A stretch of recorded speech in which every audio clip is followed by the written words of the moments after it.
Hi, I am Rexen Sagario from BS Ed English 2, and in this video I am going to discuss on how to create a table of specification or TOS using the three-way form. But before to go far, let's define first the TOS or what is TOS or table of specification. Accordingly, it is a tool used to ensure that a test or assessment measures the content and thinking skills that the test intends to measure. And the purpose in creating the TOS is to ensure proper emphasis is given to all elements of a course study or a content validity. And here is my example of a table of specification. So this is a table of specification in first quarter of an English in grade 10. So I did not own this kind of table of specification. I just get their content and their objectives, and I got this from the internet. So this is the table that show the three-way format of the table of specification. So we have 10 columns, and the first column is the content.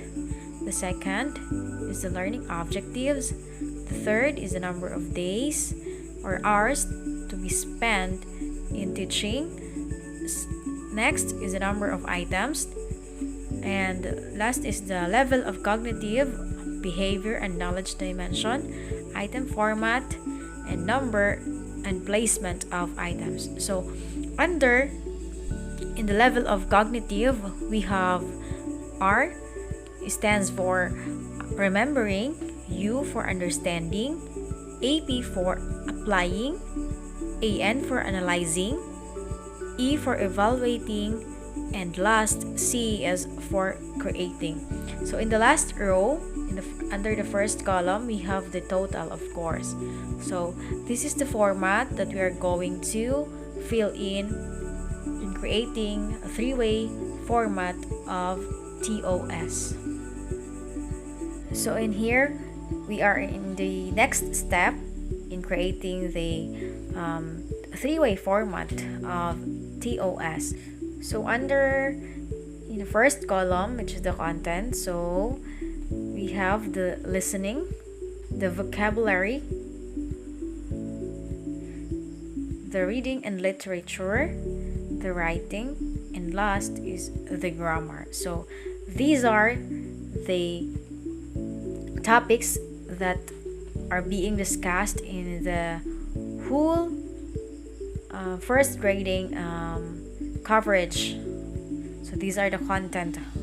So in the second column, which is the learning objectives, so under the content of listening, we have the objectives to get information that can be used in everyday life, from news reports, speeches, informative talks, and panel discussions. And next is to make generalizations. So in vocabulary content, we have the objectives of differentiate formal and informal definitions of words. In reading and literature, we have the objective of to determine the effect of textual aids like advanced organizers, titles, and non-linear illustrations and understanding of a text. Explain how these elements specific to a selection builds its theme, and express its appreciation for sensory images used. And the last is to determine tone, mood, technique, and the purpose of the author. So in the content of writing, so we have the objectives of identify the features of persuasive texts. And the last, in grammar, we have the objectives of use reflexive and intensive pronouns. Second, use words and expressions that emphasize a point. And the last is to use modals. So these are the learning objectives under these 5 content that we have.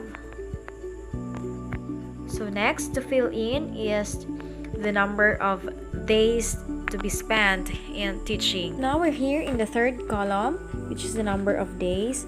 So under the content of listening, we have 6 days to spend in teaching. Next is under the content of vocabulary, we have 2 days. Reading and literature, we have 26 days. In writing, we have 2 days. And last in grammar, we have 9 days. So, in the total of 45 days. Now, we're here in the fourth column, which is the number of items. Number of items under the content of listening, we have 6. In vocabulary, we have 2. In reading and literature, we have 29. In writing, we have 2. And in grammar, we have 11. So, in a total of 50 items. You're confused on how I get these numbers in number of items. For us to get the number of items per topic, we have this formula. The number of days of number 6 divided by the total number of days in the whole topic.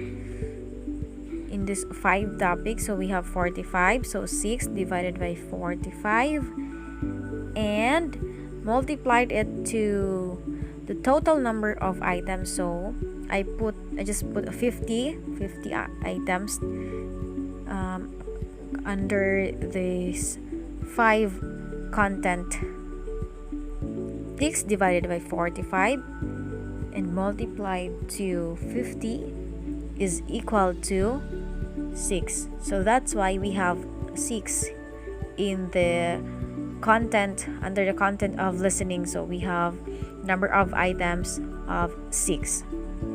So that's how we get the number of items per topic. So it's the same procedure in the next content in the vocabulary and up to the grammar. Here we have number of items. We have 6, and it is very important that what is stated in the number of items per topic in the cognitive level columns must match. So just like this, we have number 6. So under the level of cognitive, in remembering, so I put assumed 2. And under in understanding, we have 3, and in analyzing, we have 1. So 2 plus 3 is plus 1 is equal to 6. So that's why the number of items is 6. In the next content in the vocabulary, so we have a number of items 2. So I put under in remembering 1, and in analyzing in 1 also. So we have the total of 2. Until in the content of grammar, it's the same process in filling in this column under the level of cognitives. So it is very important in creating a table of a specification.